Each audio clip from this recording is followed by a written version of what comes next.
You must grapple with the fact that the man you thought you knew has intentionally lied and deceived you. With compassion and understanding, Dr. Sheri Keffer invites readers to discover the healing that they can have after the trauma of sexual betrayal. As a marriage and family therapist and a woman who has personally experienced the devastation of sexual betrayal, Dr. Keffer gives tools for you to use to not only survive this traumatic experience, but also thrive in the new normal. Intimate Deception unpacks how betrayal affects the mind, body, spirit, and sexuality, and offers practical tools for dealing with emotional triggers. Dr. Keffer also explains the realities of sexual deception and shows you how to practice self-care, developing healthy boundaries, protect oneself from abuse or manipulation, and find freedom from the burden of shame and guilt. Life will never be the same after sexual betrayal, but you can recover and become stronger. Dr. Sheri Keffer is the co-host of the nationally syndicated Christian talk show New Life Live, with an audience of more than 2 million people each week on 150 stations nationwide. For nearly 20 years, she's been in private practice as a marriage and family therapist in Newport Beach, California, and is a certified clinical partner specialist and certified sex addiction therapist. She's a passionate keynote speaker for women who've experienced betrayal and holds a doctorate in marriage and family therapy and a master's degree in theology, both from Fuller Theological Seminary. Here to discuss her new book, Intimate Deception, Healing the Wound. Dr. Sheri Keffer, welcome to Revealing the Truth. Hey, it's great to be with you today, Eric. I'm so glad to be here and have the opportunity to have a conversation about a lot of pain, a lot of hurt, and a lot of things that are happening to both men and women.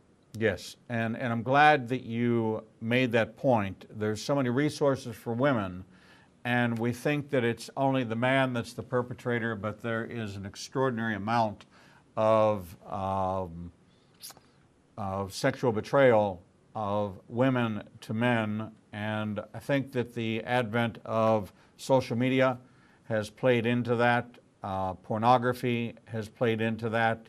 The book Shades of Grey have played into that, right? There's a lot more women that are online feeling somewhat dissatisfied in their marriage, but instead of talking to their husband about it, right, they're looking for that relationship that doesn't really exist. It's fantasy, but they're looking for somebody else. And so I think we're going to be seeing that more and more, Eric.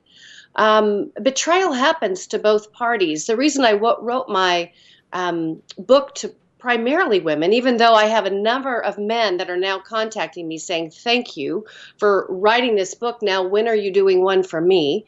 But was because I researched with 100 women. And what I discovered, Eric, is that 76% of them had clinical symptoms of post-traumatic stress.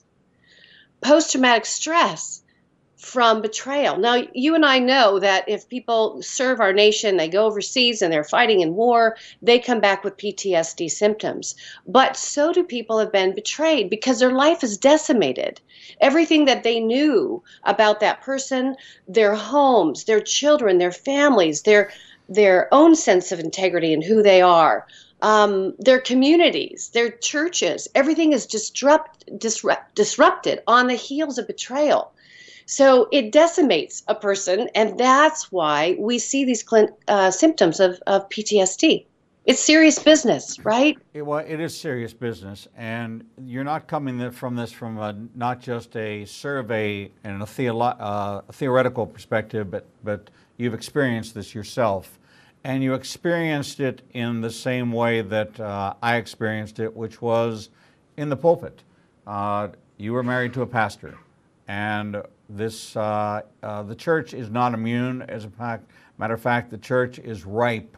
I have found in my experience that the more legalistic a church denomination or organization is, the more rampant sexual sin is. Yeah. It is the spirit of Baal. And we can take it all the way back to Elijah and the prophets of Baal and see the outcome of it. And the more legalism, and we can see this in the Catholic Church, very legalistic. We can see this in denominations of Christianity. where they're hardliners about so many different things, that there's the one way, the only way. When we find that, we also see that opens the door to sexual sin. And it's something that unfortunately is as rampant in Christianity as it is the secular world. No, it is. And you're so right, Eric, because it's complicated for rabbis, for pastors, for priests, for people that are serving in their population, because if they sexually act out and they're discovered, whether it's through pornography or whether it's through a parishioner or whether it's through an affair, and what happens is they know that means their job is at risk. And so I think many of these men are afraid to come forward. I think they are hiding what's happening under their roof, right? And that's why I think many pastors are not even talking about it in their churches or parishes. You know why? Because they're struggling with it themselves. They're showed that 50% of those in ministry are struggling with this, but there's not a conversation. And so, like you took it back to Baal, you think about the ancient Hebrew words when they were written, kind of at a time when they were more pictures and symbols, like Chinese or Arabic. Well, the word betray is rima, and what that means is what comes from a person of chaos. And then the other word that has to do with betrayal is actually badad, which means to deceive, to hide, to fend, to deal treacherously with, to have it happen under the cover. And so these two things going on at the same time are why so much of this is staying unspoken about, untalked about, until there's a discovery, a piece of information, something that comes forward that tends to bring things to light. But as you know, as a partner, and for me, once I found out that my former husband, Connor, as I call him, was looking at pornography, that came up in the first 6 months of our marriage. I kept the secret. I kept that for 4 years. I think some of it, Eric, is because I was afraid of what would happen if I brought it forward. But it just grew larger and more full-bodied. And what happened is I got depressed. But during the term of our marriage, there was pornography, affairs, and prostitutes. And so when you don't address it, the way this goes, it just gets bigger. So we have to do something to actually address it and get that couple into help, get them into treatment. You experienced this, and let's kind of turn the lens in, and how did this impact you?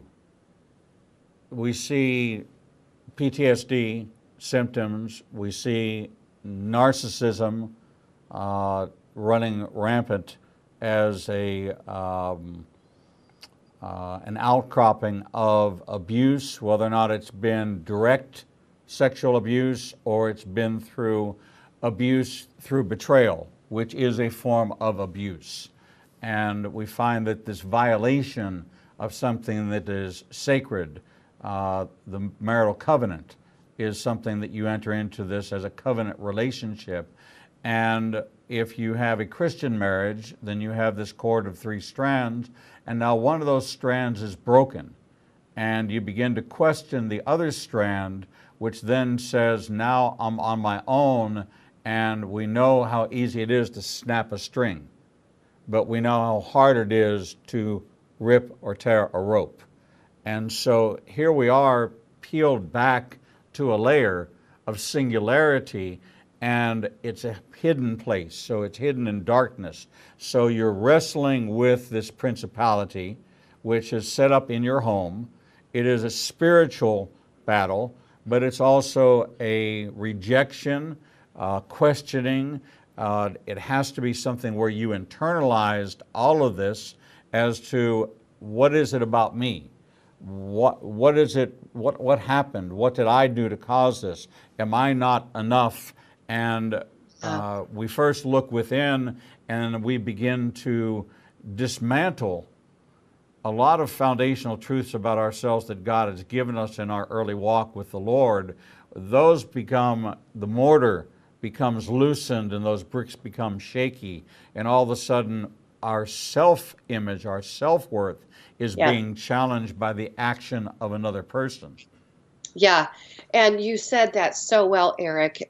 Let me go inside for a second, but I want to just speak to that. So I had the privilege of working 5 years with Dr. Daniel Amen. He's the author that wrote Change Your Brain, Change Your Life. And I was able to do trauma. This was later in my life, working with him. But I discovered something when I began to study the brain. The way God made us, he made us artfully. But there is this process in the brain, and I don't understand it. I know someday when I'm talking face to face with God, I'm going to have some questions to ask him. But let me tell you how the brain works. When we have a wound, a trauma, whether it's from early wounds from our family or whether it's from betrayal, what happens is the brain wires it in.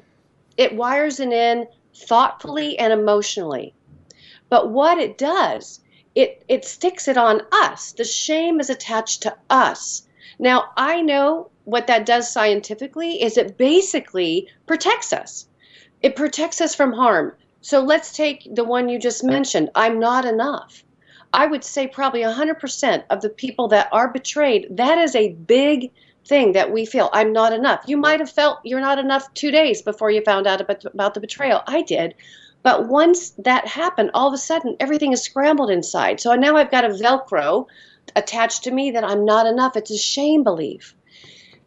So trauma needs to help rewire that. The treatment needs to rewire that. Telling ourselves the truth. I am enough. We know the Bible. We know what the Bible says. But because it wires it in thoughtfully and emotionally, sometimes folks who can't get to the other side of truth, it has to be rewired thoughtfully and emotionally with certain treatments like EMDR and those things. And I talk about them in the book. But let's go back to my heart. The way that I took that in, I felt like something's wrong with me. I'm not beautiful enough. I have nothing to offer. I can't tell anybody. I'm not good enough. I can't trust anyone. I can't even trust my judgment. I can't even trust God. So that core to 3 strands that you spoke about, you're right. I had 3 strands and 2 of them frayed out. And so I was in pain. I was isolated. I was alone and I didn't know what to do. And back in that day, there weren't the resources to help anybody know what to do to forge through that, much less how do I tell this pastoral staff. And it came on the heels of my own depression. I got depressed. I was at a camp that we were at, and I had a little gal come up to us that came to my door, knocked on it because Connor was out, with everybody else in our church. And she came to the front door and said, "Hey, Sheri, I'd love to have dinner with you tonight." And I told her, I said, "I'm so sorry, honey. I'm not feeling well." I didn't want to say I was depressed because of what was going on, but I said, "I'm not feeling well." And so then I said, "Maybe tomorrow." And so she closed the door, and before she closed it, she looked at me with her sweet face, and she said, "Sheri, someday I want to marry someone just like Connor." And Eric, you could have hit me with a 2x4 right across my forehead. I wanted to scream, "No!" But she didn't know, and nobody knew at that point. And so that was the weekend I came forward. That was the weekend I started to tell. And as what I thought would happen, the dominoes fell, and we were removed from the position and, got into counseling. But it's a bloody mess, and it hurts deeply, and it erodes of the very essence of who we believe we are. Sheri, you bring up something kind of interesting. The brain wires, but yet in the Old Testament, in all of the Hebrew words of the Old Testament, there's not a single word for the word brain, because man does not think with his brain. It says, "So a man thinks in his heart, so he does. Every inclination of the thoughts of a man's hearts are evil. If you believe in your heart and profess with your mouth that Jesus is Lord, you'll be saved." The heart is the driving center. Out of the abundance of the heart, the mouth speaks.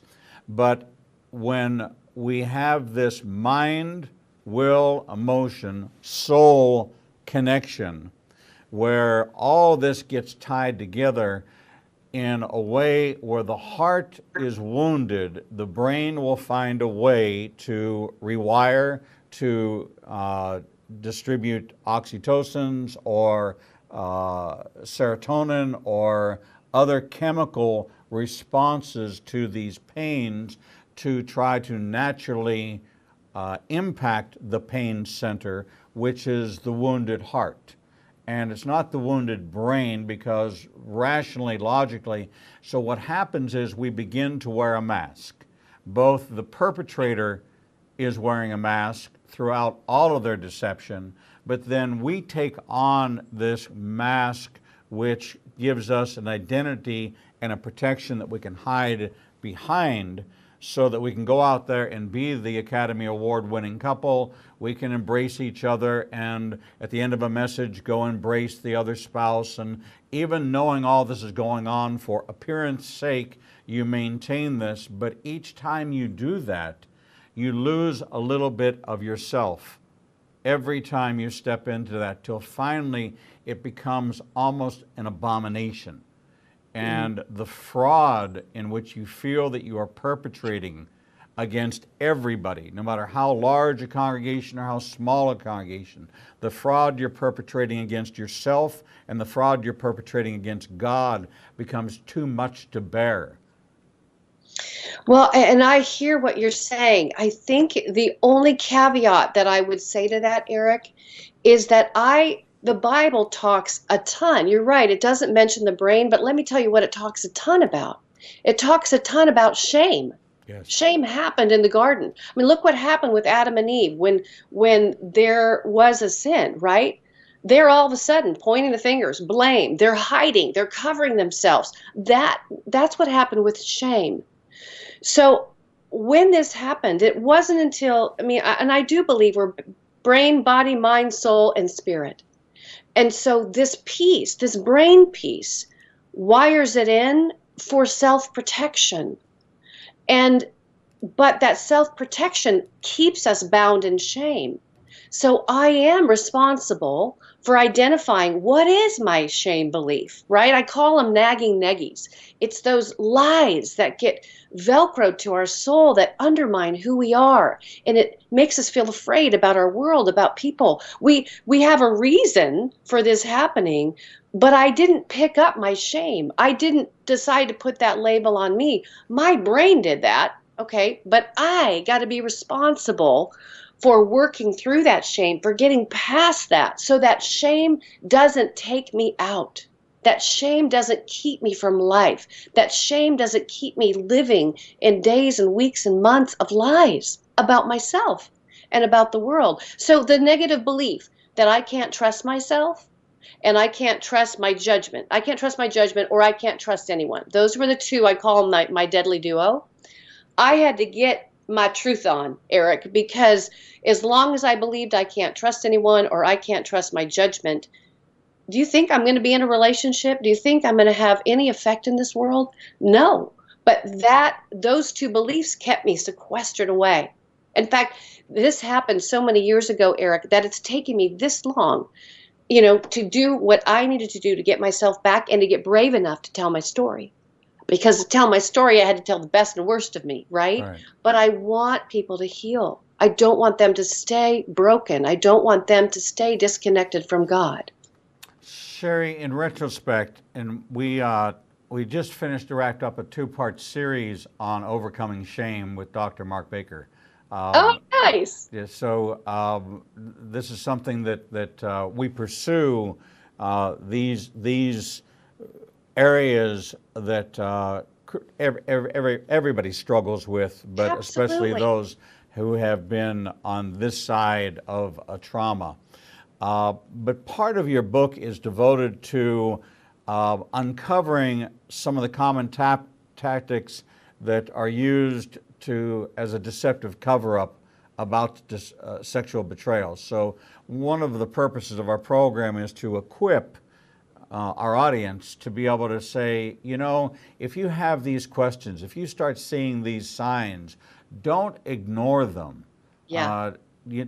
Sometimes they come in dreams, sometimes they come in visions, sometimes they come in looking at the phone that's password protected, or something is different than it used to be, and you just say, oh, and you blow it off or you forget it, but it really is something that's important. What should we be looking for? Or not even on this private detective pursuit, but what should we be generally aware of in the setup, the circumstances, the behavior, so that we can, if we can get to it early enough, it can be resolved, there can be reconciliation, there can be healing, and we work with a lot of organizations that work on the healing process, and we've seen a lot of reconciliations. We've also seen as many divorces as we've seen reconciliations, but yet there's still hope, and there's hope for those who could not reconcile, but yet they could recover and redeem what was stolen from them. And let's make no mistake, there was something stolen from you, which was private, it was personal, and it was a treasure to you that was really something, it's unspeakable. Yeah, it's hard. it's priceless. Actually, it's priceless. Yes. It's that's so sacred. And you know, I too see couples, Eric. I actually use the teshuvah in my book in the chapter To Tell the Truth when I talk about what is true reconciliation. And in the Hebrew practice, the teshuvah is meant to set up stages for repentance, for turning around. So there's the regret. I mean, deep regret, what you did was wrong, and to take that on wholeheartedly. And then there's remorse over what we did, right? Then you got to resolve what's going on and get accountable. You got to refrain from doing it again, right? Meeting with others, being in counseling, doing the work. You got to repair that relationship and offer some restitution. I mean, those are just some of the simple, they're not even simple, they're hard work, but those are some of the practices within the teshuvah. And so we see couples repair that are willing to roll up their sleeves, but the deception has got to come out. And I think a lot of times people feel embarrassed, or they actually feel shame about looking. And I tell folks, I say, it's okay to look. If you think something's going on, I don't see it as detective work. I see it as truth telling. You're trying, when someone is deceiving you, they're hiding. And so if you don't look, you don't find. Now, I'm not talking about looking for days, weeks, months, years, and having that be a normal habit in your daily life for the rest of your life. I'm talking about if you sense that something's going on, then please be responsible. See if there's something that is going on. A lot of times people talk about their gut. They just felt like something shifted in the relationship. I've had people say the Holy Spirit said, go look at the phone now, right? I've had lots of stories, but looking when you notice changes in their behavior, like they're starting to all of a sudden go start working out at the club. They're going and getting tans for their body. They're starting to use their phones a lot more. You're seeing them have conversations. You walk in on them and they're in the closet, right, where your clothes are, and they're doing something on their phone. They take you off of, if you do share passwords, they close that down, right? If you do have devices that are set up to kind of, families sometimes have devices that know where everybody's at the same time if they have kids, and if you're blocked out of that, it's those shifts, those changes. If you've been sexual and then all of a sudden this person that you're with is starting to practice in ways that are not familiar to you. There's been no conversations, and you begin to feel like they're not really with you, but they may be doing this and thinking about somebody else. I tell people to listen to those things. Emails, private emails. I actually love the spirit of openness. My husband and I, my kinsman redeemer, we've been married 5 years now. And just because he knows what I've been through, he has been bountiful for both of us have access to all our devices, right? We don't have any secrets. And I think if you're not hiding something, then we should be open to sharing those kind of things. But when you see somebody who is more secretive, who won't let you, who gets aggravated if you ask to take a look at their phone, who's angry, and who begins to do something called gaslighting, which is where they're trying to hide something from you. It came out of the 1944 Ingrid Bergman movie called Gaslight. But it's basically they're trying to hide something about you. And so they'll make the problem about you. They'll make you feel like something's wrong with you for asking. So I had a case where there was a woman that I was talking with who got an STD, a sexually transmitted disease. When she went to her husband, he was very upset. I don't know what you're talking about. I'm not doing anything like that. He said, baby, you were the one who was acting out before we were in a relationship. So, and he completely put it on her, which caused her to undermine her own gut and intuition. Come to find out, he was with prostitutes. Right? But there was a lot of this gaslighting and crazy making in her relationship while he was trying to cover what he did. So you find yourself in this situation where you're realizing that there is this, do we put it in the category of addiction? Or do we put it in the category, do we... There's lots of thoughts about that. I say whether it's a one-time affair, whether it's serial cheating, whether it's compulsively sexually acting out, whether it's addiction, whatever you want to call it, sexual betrayal impacts us the same, right? It We're does. all impacted. Now, if somebody is compulsively sexually acting out, right, if they have an addiction or they're acting out, those are series of betrayal after betrayal after betrayal after betrayal after betrayal, betrayal. Or serial cheating is betrayal, betrayal, betrayal. They can actually create complex post-traumatic stress symptoms. But it's all deceptive, right? It's all betraying. Instead of coming to your partner and saying, hey, I'd like to look at pornography. I just want to let you know that I'm going to start doing that. But I just didn't want to do it without you knowing. Or, hey, I'm thinking about going to some cyber sex site and talking to somebody. I know that I just want to let you in on that so you have some idea of what's going on. Now, that doesn't happen.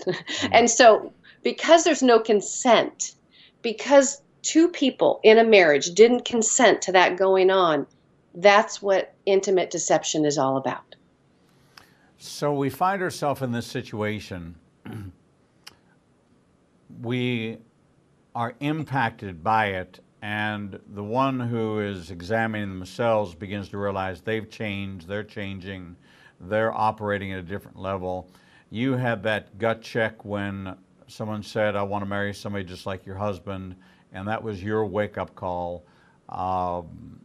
In my case, I was accused, vindicated, and in the vindication process of analysis, other activities were uncovered on behalf of the other party. And, Wow. and So that's gaslighting. You were made to believe it was Yes. your infidelity. And that just, how did that impact your mind, Eric? My first question was, knowing me, how could you possibly believe?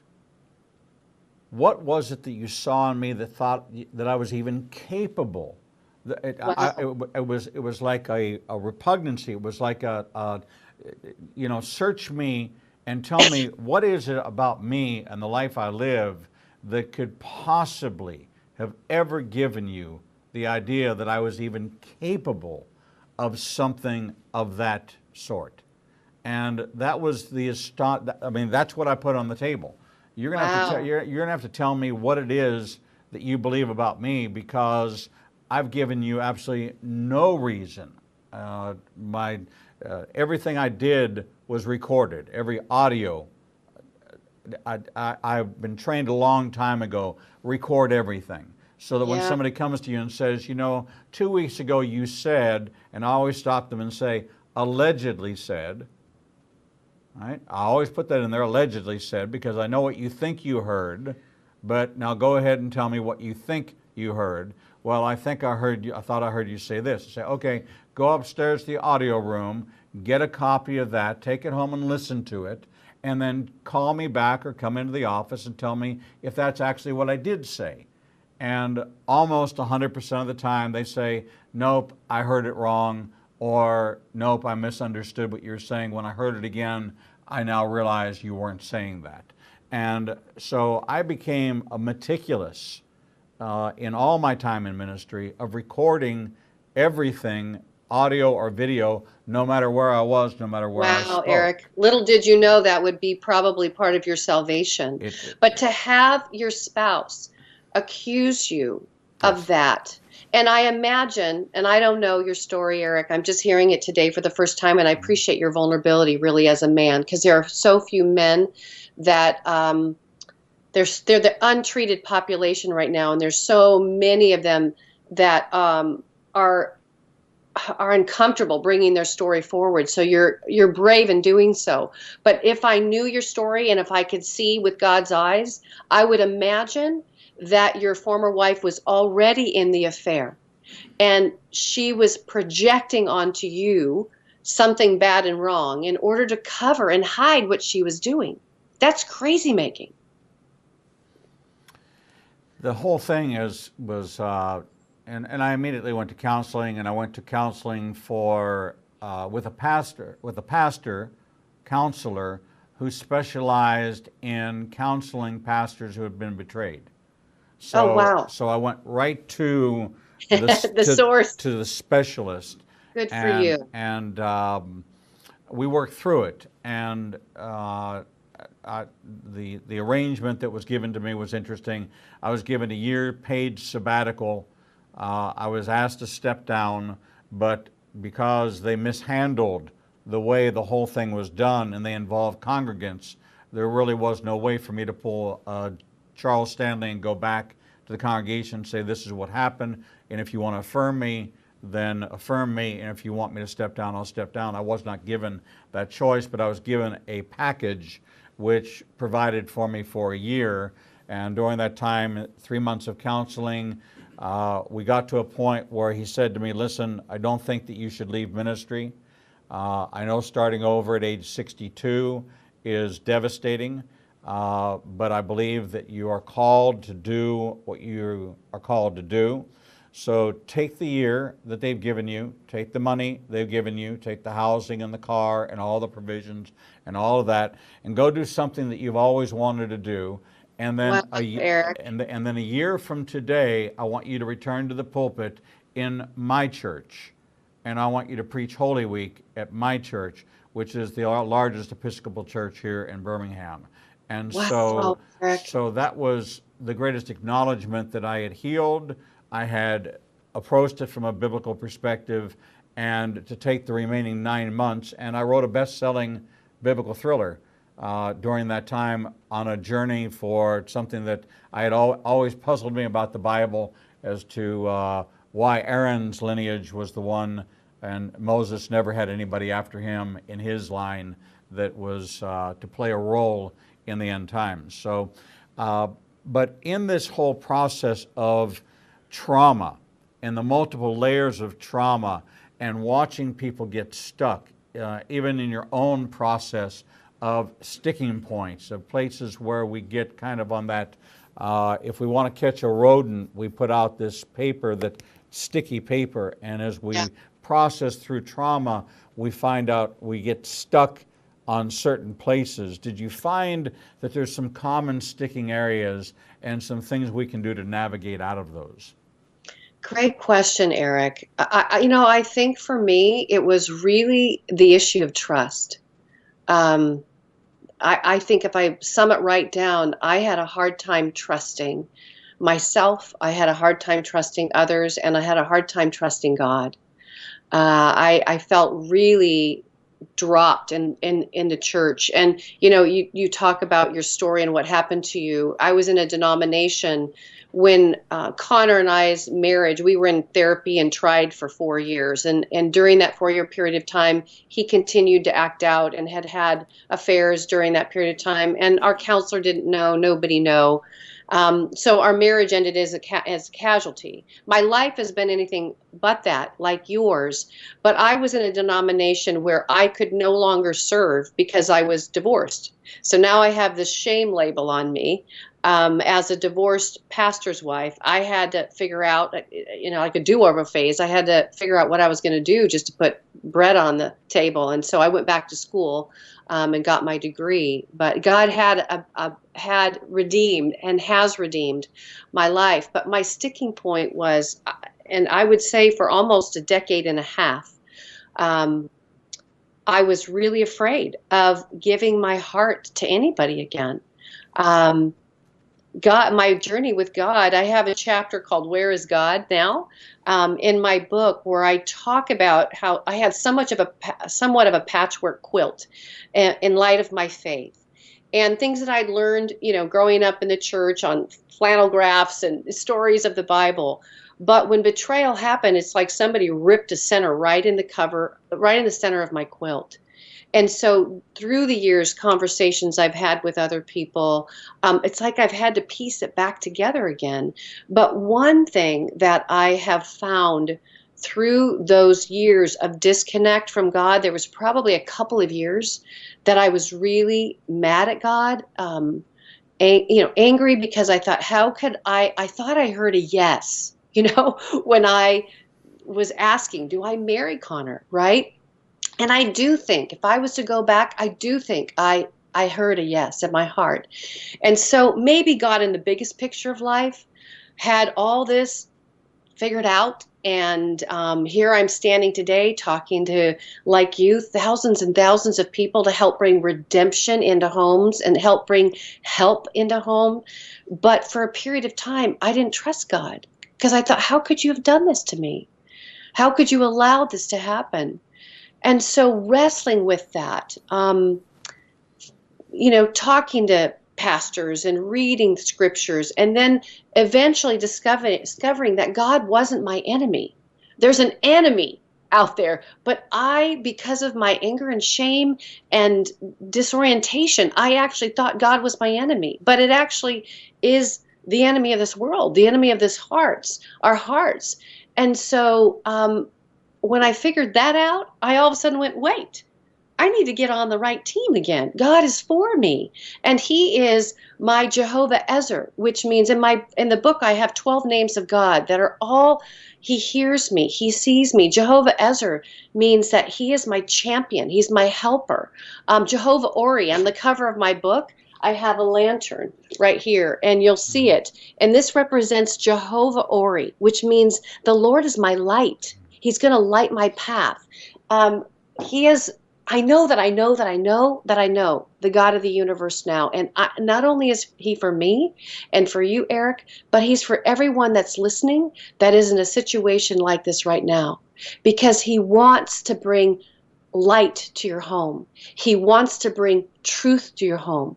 He wants to bring hope, and he wants to get things straight. And so, he's there. He wants to deliver you from what's going on, and he's real. Sheri, how long did it take you before you healed to the point where you would entertain the possibility of ever having another relationship? Because in the early stages, it's impossible. I'll never trust again. I will just live out my days serving the Lord, and I'll do it solo, and I'll build my life around that, and that will be the Pauline call that says that even with this thorn in my flesh and imprisoned and single, I will do and go where I'm called to do and go where I'm called to go. When did you feel that you had processed through therapy, through reflection, and therapy is a wonderful tool for guiding, but there's still so much work that the individual must do. Counseling does not fix it.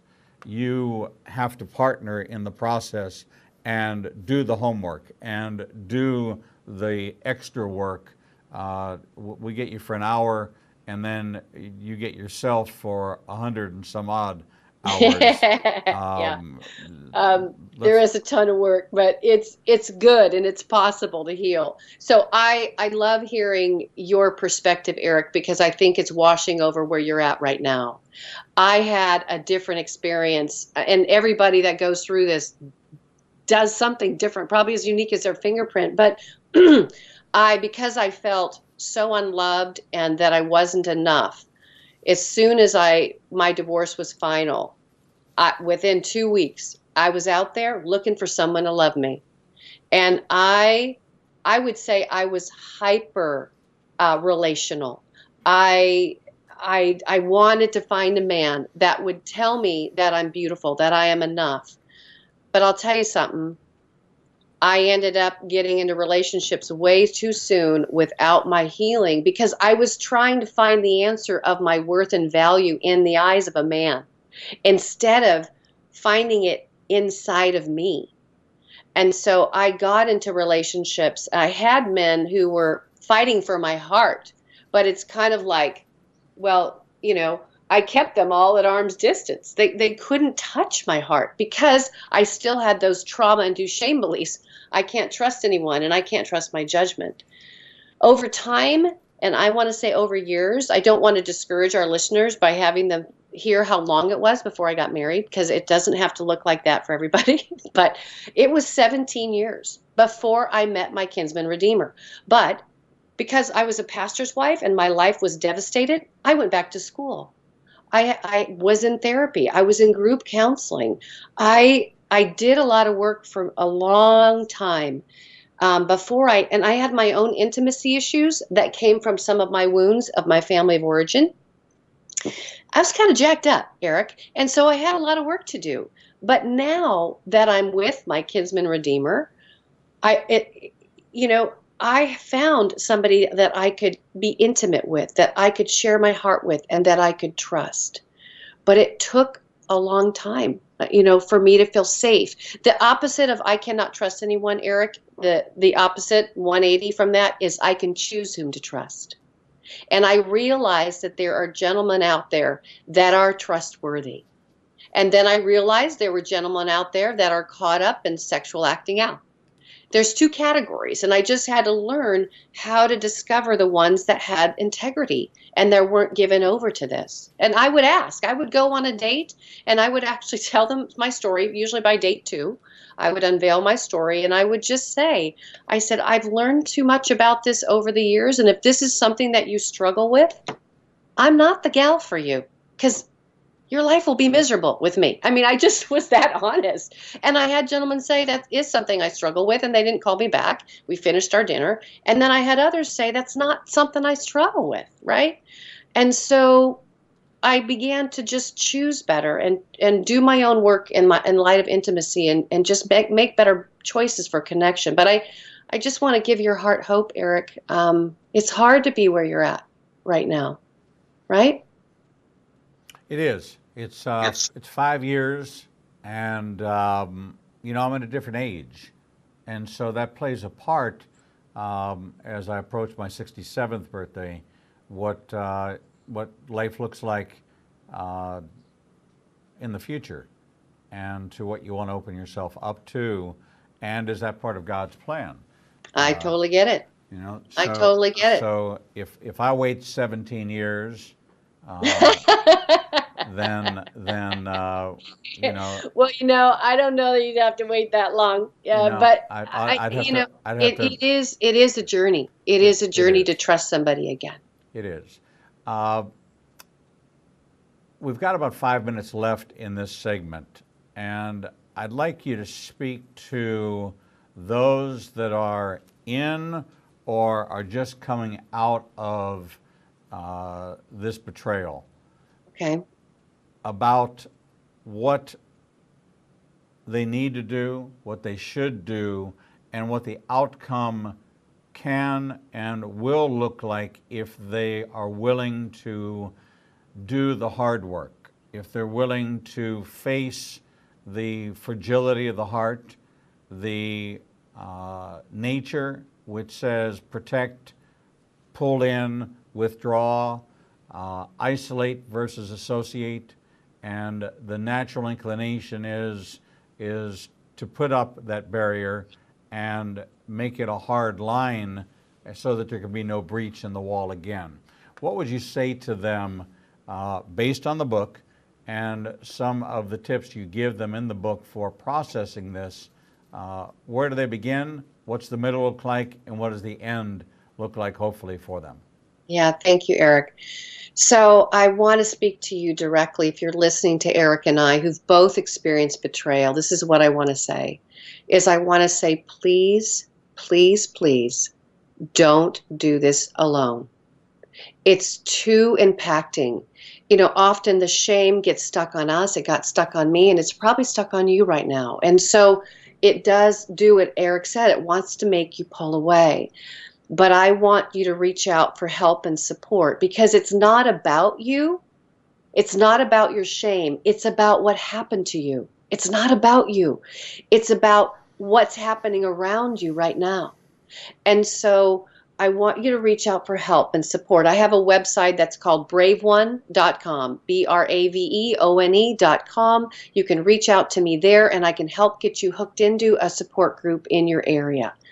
The other thing I want you to do is, and Eric and I have touched on it today, is when he talked about therapy is great, but we have to heal. And we can go to a therapist and sit and talk, but trauma, the way it works is we've got to work to heal ourselves. And I'm sorry about the burden that has been placed on you. I'm sorry about the impact of it all. But I wrote my book with you in mind. And I brought to you what I did along my journey to heal, and what you need to heal your brain, and what you need to heal your body, and what you need to heal your mind, and what you need to heal your heart, and how you can heal spiritually. And so those 5 factors, there's a chapter on each. And I just want you to drill down and begin to start telling yourself the truth. So get help and begin to work on your shame beliefs to turn those around, because I don't want you to heal broken and heal believing that you are not enough. You were before this happened at some level, and after it happened, you're not. And the third thing, Eric, is I would say for them to be open to the things that they don't know. It's so easy to be scared and to isolate and to feel like you have to have it all figured out or have to be in control of everything. But I want to say, be open to what you don't know in this journey, because you're going to be learning a whole lot. And then the fourth thing I would leave, Eric, is I want you to be courageous and brave. There is an epidemic in this nation, and I think this silent deception is infiltrating our homes. It's impacting our children. It's impacting our churches and synagogues. And I just go, we have got to, if we are not brave and courageous in addressing it and doing what you suggested earlier, which is look, if you think something's going on, and then reach out to Eric, reach out to me, reach out to those that you know understand it and have the get it factor. Right? We're not going to make it about you. We're going to make it about what's happening around you. Get support so that you can be kind of like the Esther, right? At the Bible, Esther had to be brave. And for such a time as this, she was called to do something where she might even have died. But she stepped into truth telling and risked with God. And because of that, her family and Jews were saved. And so I want to appeal to you on that level as well. Don't stay stuck in what's happening. Bring it to light. And Jehovah Ori, the God of light, will walk it out with you. Amen. Beautifully spoken words from experience and from a knowledge base of survey and years in counseling and years of counseling. We hear from Dr. Sheri Keffer, author of the newly released book, Intimate Deception, Healing the Wounds of Sexual Betrayal. From someone who's experienced this, who's walked through it, and knows the path you have to take, it is not a promise that it will be easy, but the end result will be that you can and will be the creation that God made you. And if you will walk in His ways, listen to His ways, which is reconciliation. He talked about teshuvah, which Jesus accentuated. He said, if you bring your gift to the altar and thereby realize someone has something against you, leave your gift and go be reconciled to your brother, and then bring that gift back to the altar and it will be received. So God is a God of restoration. God is a God of reconciliation. You've been called into a ministry of reconciliation, and most oftentimes that reconciliation needs to be with yourself and your relationship with God, and that's where your healing will come from. Dr. Sheri Keffer, thank you so much for sharing your story and this for so many who are impacted by this intimate deception, healing the wounds of sexual betrayal. Thank you, Eric, and thank you for being so vulnerably with me today on the show. I really appreciate your heart. Thank you. God bless you. We're going to take a short break, and when we come back, we'll bring you the next edition of Revealing the Truth.